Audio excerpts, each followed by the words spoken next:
Bienvenue sur France 24. Si vous nous rejoignez, il est 19h à Paris. À la une de l'actualité, ce scandale de corruption en Ukraine.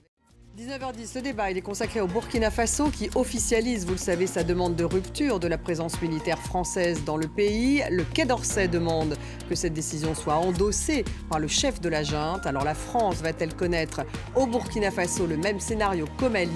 Question qu'on posera à nos invités, 19h10. On démarre avec ce scandale de corruption en Ukraine avec une série de hauts responsables qui ont été démis de leurs fonctions. L'affaire concerne des approvisionnements de l'armée, 5 gouverneurs régionaux, 4 vice-ministres et 2 responsables d'une agence de gouvernement vont quitter leur poste. Jules Boiteau.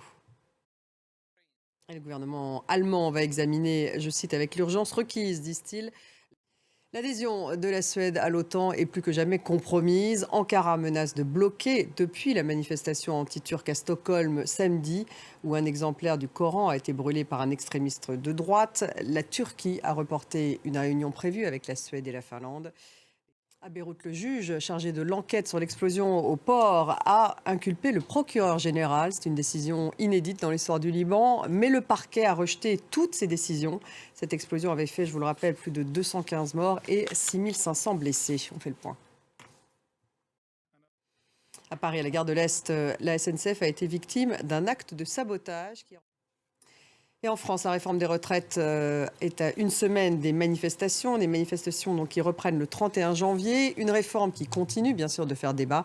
Elisabeth Borne a été vivement interpellée à l'Assemblée nationale sur l'impact de cette réforme sur les femmes. La Première ministre a assuré qu'elle allait, au contraire, réduire les inégalités avec les hommes, alors que le ministre chargé des relations avec le Parlement, Franck Riester, a reconnu que les femmes seraient, je cite, un peu pénalisées. Thibaut Grosse. Et restez avec nous dans quelques minutes. Le débat consacré au Burkina Faso. La France va-t-elle connaître au Burkina le même scénario qu'au Mali? On posera cette question à nos invités. Restez avec nous.